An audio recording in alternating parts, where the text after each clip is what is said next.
135 करोड़ भारतवासियों की ओर से बोलने के लिए खड़ा हुआ हूं। सर, इससे ज्यादा असंवैधानिक, गैर कानूनी कागज का टुकड़ा एक बिल के माध्यम से शायद ही आज से पहले कभी संसद भवन के भीतर लाया गया होगा।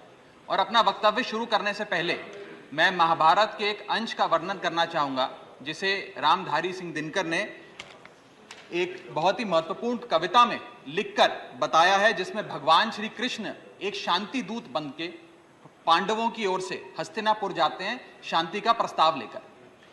कवि लिखते हैं, मैत्री की राह बताने को, सबको सुमार्ग पर लाने को, दुर्योधन को समझाने को, भीषण विध्वंस बचाने को, भगवान हस्तिनापुर आए, पांडव का संदेशा लाए। भगवान कहते हैं, दो न्याय अगर तो आधा दो, पर इसमें भी यदि बाधा हो तो दे दो केवल 5 ग्राम, रखो अपनी धरती तमाम, हम वहीं खुशी से खाएंगे, परिजन पर हंसी ना उड़ाएंगे। पर दुर्योधन वो भी दे ना सका, आशीष समाज की ले ना सका, उल्टा हरि को बांधने चला, जो असाध्य था उसे साधने चला, जब नाश मनुष्य पर छाता है, पहले विवेक मर जाता। सर, इसमें दिल्ली बिल का सार है। सर, हम न्याय की गुहार लगाने आपके सामने आए हैं, अपने हक मांगने आए हैं, अपने हक से ज्यादा मांगने नहीं आए। सर, मैं अपने वक्तव्य को 3 भाग में बांटता हूं। पहला कि यह बिल कैसे एक राजनीतिक धोखा है, पॉलिटिकल फ्रॉड है। दूसरा, यह कैसे एक संवैधानिक पाप है, कॉन्स्टिट्यूशनल सिन है।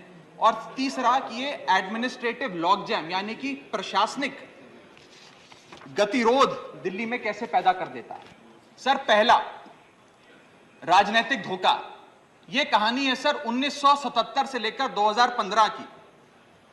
लगभग 40 साल का लंबा संघर्ष भारतीय जनता पार्टी ने दिल्ली में पूर्ण राज्य का दर्जा स्थापित करने के लिए किया।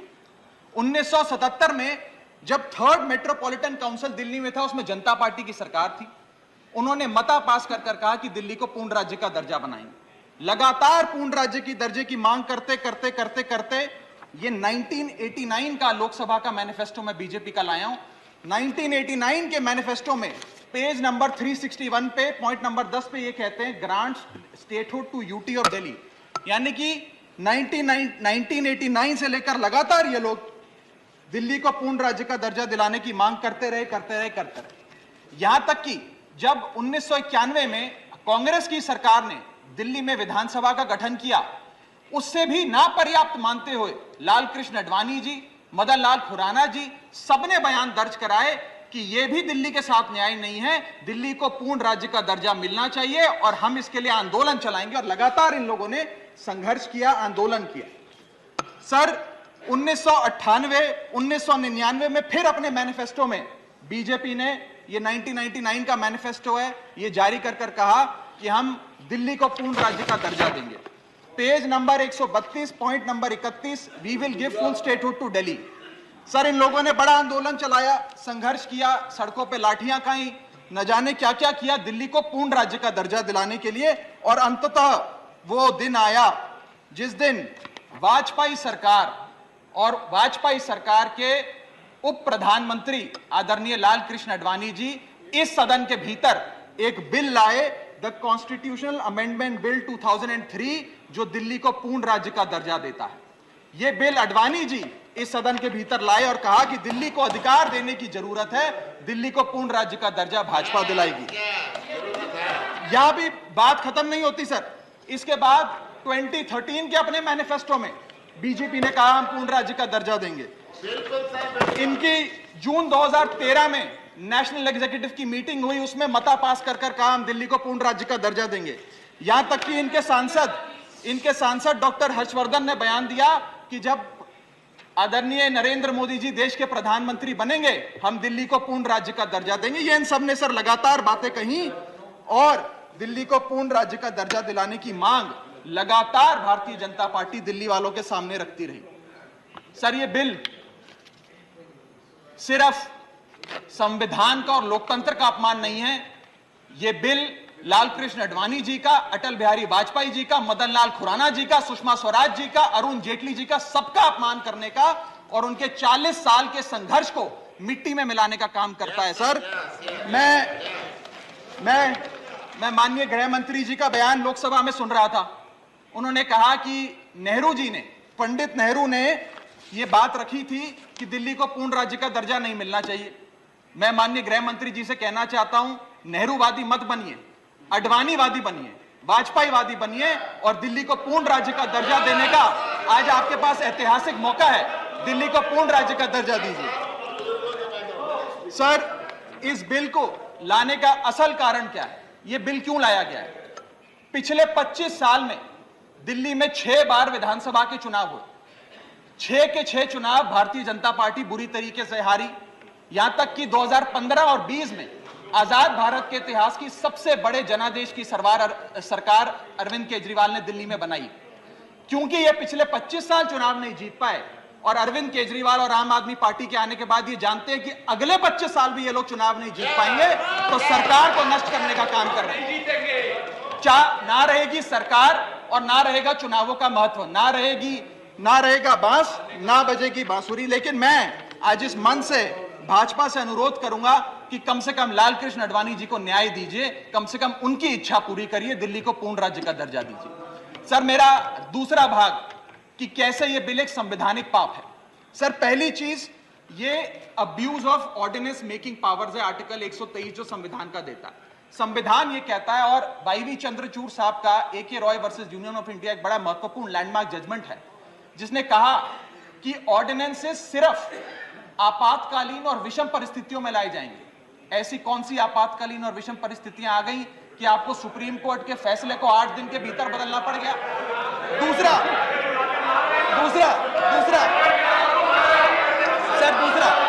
सर देखिए सुप्रीम कोर्ट की दूसरा बिंदु, यह सुप्रीम कोर्ट का अपमान है। सुप्रीम कोर्ट के फैसले को 8 दिन के भीतर 5 जजों के संवैधानिक पीठ के सर्वसम्मति के फैसले को बदल के आज भारतीय जनता पार्टी ने एक मैसेज दिया है कि हम सुप्रीम कोर्ट को भी चैलेंज करते हैं, सुप्रीम कोर्ट के फैसले को भी नहीं मांगते। आपको जो ऑर्डर जारी करना है करो, हम चंद दिनों के अंदर ऑर्डिनेंस लाकर उस फैसले को बदल देंगे। They have challenged the majesty of the honourable supreme court. Sir, और मैं आपको ये कहना चाहता हूं कि आजकल जो ऑर्डिनेंस लाने की जो एक फेटिश इस सरकार ने देखी, चाहे वो लैंड एक्विजिशन बिल हो, चाहे वो फार्म बिल हो, चाहे ईडी के डायरेक्टर का एक्सटेंशन हो, जो ये सारी चीजें ऑर्डिनेंसेस के माध्यम से इन्होंने करी थी, इस बिल का हश्र भी वही होगा जो सारे पुराने बिलों का हुआ था। सर, थर्ड बिंदु कि कैसे ये बिल संघीय ढांचे को एरोड करता है। हमारा भारत का संविधान और सुप्रीम कोर्ट का 2023 का 2018 का संवैधानिक पीठ का फैसला कहता है कि दिल्ली के पास एक यूनिक फेडरल आइडेंटिटी है, यूनिक कॉन्स्टिट्यूशनल आइडेंटिटी है, और भारत का संविधान जो हमें संघीय ढांचा देता है, जो शक्तियां देता है, उन शक्तियों को एनक्रोच करने का काम यह सरकार करती है, हमसे अफसरशाही और तमाम शक्तियां छीनकर। मैं आपको सुप्रीम कोर्ट का वो एक वाक्य पढ़ के सुनाना चाहूंगा। The majority in the 2018 constitutional जज bench held that while the NCT of Delhi could not be accorded with the status of a state, the concept of federalism is applicable to Delhi. हम पूर्ण राज्य नहीं है, लेकिन फिर भी राज्य का दर्जा एक संघीय ढांचे के परिप्रेक्ष्य में दिल्ली को मिलता है। उसके बाद सर, इन लोगों ने तो कमाल ही कर दिया। आज बिना संवैधानिक संशोधन लाए संविधान को बदल दिया, मात्र एक एक्ट ऑफ पार्लियामेंट से, जो आज तक शायद भारत के इतिहास में कभी नहीं हुआ। सर, इसके बाद यह बिल पार्लियामेंट्री अंडरमाइन करता है प्रिंसिपल्स ऑफ कलेक्टिव रिस्पांसिबिलिटी को। भारत का संविधान कहता है सर कि परमानेंट एग्जीक्यूटिव और पॉलिटिकल एग्जीक्यूटिव मिलके लेजिस्लेचर के प्रति जवाबदेही होंगे। ये प्रिंसिपल ऑफ कलेक्टिव रिस्पांसिबिलिटी है। इसमें से परमानेंट एग्जीक्यूटिव यानी कि अफसरशाही को छीनकर ये पूरी तरीके से कलेक्टिव रिस्पांसिबिलिटी का प्रिंसिपल, जिसपे सरकारें चलती हैं इस देश में, उसे ध्वस्त करता है। और आखिरी बिंदु, संवैधानिक अपराध का, ये ट्रिपल चेन ऑफ अथॉरिटी को तार तार करता है sir. Triple chain of accountability ये होती है कि अफसरशाही की जवाबदेही मंत्री को, मंत्री की जवाबदेही लेजिस्लेचर को, और लेजिस्लेचर की जवाबदेही जनता को। इसमें से अगर आप अफसरशाही हटा देते हो तो फिर जवाबदेही की जो ये ट्रिपल चेन ऑफ अकाउंटेबिलिटी है ध्वस्त हो जाती है। तो ये काम करके संवैधानिक अपराध एक प्रकार से सरकार ने किया है। सर, मेरा आखिरी भाग, ये कैसे एक एडमिनिस्ट्रेटिव हाराकिरी, एक एडमिनिस्ट्रेटिव गतिरोध पैदा करता है। ये कहता है सिर्फ उपराज्यपाल ही ट्रांसफर पोस्टिंग करेंगे एक समिति के माध्यम से। यानी कि अफसर अब मुख्यमंत्री की नहीं सुनेगा, मंत्रियों की नहीं सुनेगा। अगर अब दिल्ली में किसी के घर में बिजली नहीं आ रही, पानी नहीं आ रहा, किसी के बच्चे का स्कूल में दाखिला नहीं हो रहा, तो वो उपराज्यपाल के पास जाएगा, अपने मंत्री मुख्यमंत्री के पास नहीं जाएगा। क्या लोग जानते हैं उपराज्यपाल कहां रहता है? उपराज्यपाल कौन सी विधानसभा से चुनाव लड़ा, उपराज्यपाल ने कौन सा चुनाव जीता? लेकिन सारी शक्तियां एक चुनी हुई सरकार से निकालकर उपराज्यपाल को देता है। यह आगे कहता है सर ये बिल कि हम एलजी को सोल डिस्क्रिशन देते हैं, स्वयं के विवेक से फैसले लेने की तमाम शक्तियां। आज तक उपराज्यपाल और गवर्नर काउंसिल ऑफ मिनिस्टर्स की एड एंड एडवाइस से बाध्य थे, लेकिन यह बिल उपराज्यपाल को सुपरसीडिंग पावर देता है। आगे सर यह बिल जितने भी ब्यूरोक्रेट्स हैं उन्हें एक जुडिशियल अथॉरिटी बना देता है। यह कहता है अफसरशाही तय करेगी कि मंत्री का फैसला सही है कि मंत्री का फैसला गलत है, और अगर अफसर को मंत्री का कोई फैसला पसंद नहीं आया तो अफसर मंत्री का फैसला लागू करने से मना कर सकते हैं। और सर यह बिल अथॉरिटी, कमीशंस और कॉरपोरेशंस बनाने की, तमाम गठन करने की, नियुक्ति करने की शक्तियां सारी की सारी केंद्र सरकार को दे देता है, यानी कि सरकार की चाबी एक प्रकार से केंद्र सरकार को हाथ में पकड़ा देता है। सर माननीय गृह मंत्री जी ने कहा था कि आम आदमी पार्टी एक सुपारी सी जितनी पार्टी है, एक सुपारी जितनी छोटी सी पार्टी है। सर ये वो सुपारी जितनी पार्टी है जो आजाद भारत के इतिहास का फास्टेस्ट ग्रोइंग पॉलिटिकल स्टार्टअप कहलाती है। ये वो सुपारी जितनी पार्टी है जिसने 3 बार भाजपा को दिल्ली में हराया और 2 बार 2015 और 20 में आजाद भारत के इतिहास की सबसे बड़ी जनादेश की सरकार बनाई। ये वो सुपारी जितनी पार्टी है जिसने पंजाब में भाजपा को लगभग शून्य पर लाकर खड़ा कर दिया। ये वो सुपारी जितनी पार्टी है जो 10 साल में राष्ट्रीय पार्टी बनी। ये वो सुपारी जितनी पार्टी है जिसके 161 विधायक और 11 सांसद है। और ये वो सुपारी जितनी पार्टी है जिसका काम देखने के लिए first lady of United states of America और यूनाइटेड जनरल के पूर्व प्रमुख बान की मून आते हैं। सर मैं आज अपने साथी जो आंध्र प्रदेश और उड़ीसा की सरकार चलाते हैं उन्हें कहना चाहूंगा, आपकी जरूर कुछ मजबूरियां रही होंगी जिसके चलते आपने ये फैसला लिया इस सरकार के इस बिल का समर्थन करने में। कुछ तो मजबूरियां रही होंगी, यूं ही कोई बेवफा नहीं होता। लेकिन मैं आपको कहना चाहता हूं कि आग जब लगेगी तो बहुत दूर तक जाएगी। राहत इंदौरी साहब का एक बड़ा महत्वपूर्ण शेर है, अगर खिलाफ है होने दो, जान थोड़ी है, ये सब धुआं है, आसमान थोड़ी है, लगेगी आग तो आएंगे कई घर जद में, यहां सिर्फ हमारा मकान थोड़ी है। लेकिन जब आपके घर में आग लगेगी आम आदमी पार्टी आपके साथ खड़ी होगी, मैं आपको विश्वास दिलाता हूं। और सर मैंने अपनी बात शुरू करी थी महाभारत के एक अंश से, मैं समाप्त भी महाभारत के एक अंश से करूंगा। सर बीच कुरुक्षेत्र के मैदान में जब युद्ध प्रारंभ होने वाला था तो युधिष्ठिर ने शंखनाद करने से पहले एक घोषणा करी और कहा कि यह धर्म की लड़ाई है। मेरी सेना में खड़े मेरे पीछे जितने योद्धा हैं, अगर उन्हें लगता है कि धर्म मेरे साथ नहीं कौरवों के साथ है तो मेरी सेना छोड़कर सामने वाली मेरे दुश्मन की सेना में जाकर खड़े हो जाएं, उनकी ओर से युद्ध करें। और अगर कौरव सेना में कोई योद्धा है जिसे लगता है कि धर्म युधिष्ठिर के साथ है, पांडवों के साथ है, तो आप कौरवों की सेना छोड़कर मेरी सेना में आइए, मैं बाहें फैलाकर आपका स्वागत करूंगा। उस समय कौरवों का एक भाई युयुत्सु कौरव सेना छोड़कर पांडवों की ओर आया और पांडवों की ओर से युद्ध लड़ा। मैं उसी बात का जिक्र करते हुए आज इस सदन में बैठे तमाम सांसदों को कहना चाहता हूं, राज्यसभा काउंसिल ऑफ स्टेट्स है, हम लोग काउंसिल ऑफ स्टेट्स है, जहां ज्यादा जिम्मेदारी बनती है राज्यों के हितों की, अधिकारों की रक्षा करने की। मैं मांग करता हूं आज आप लोग पार्टी लाइन से ऊपर उठकर, विचारधारा से ऊपर उठकर संविधान को बचाने के लिए, लोकतंत्र को बचाने के लिए इस बिल को हराइए। आज ये इतना असंवैधानिक और गैर कानूनी बिल अगर ये सफल हो गया तो हो सकता है आज के बाद आने वाले समय में ये लोग देश में चुनाव ही ना कराएं, चुनावी प्रक्रिया को खत्म कर दें। नमस्कार, मैं सस्पेंडेड राज्यसभा सांसद राघव चड्ढा। जी हां, मुझे राज्यसभा से आज सस्पेंड कर दिया गया है। मुझे क्यों निलंबित किया, मुझे क्यों सस्पेंड किया गया, मेरा क्या अपराध है? क्या मेरा यह अपराध है कि मैंने पार्लियामेंट में खड़े होकर दुनिया की सबसे बड़ी पार्टी बीजेपी के सबसे बड़े नेताओं से सवाल पूछे?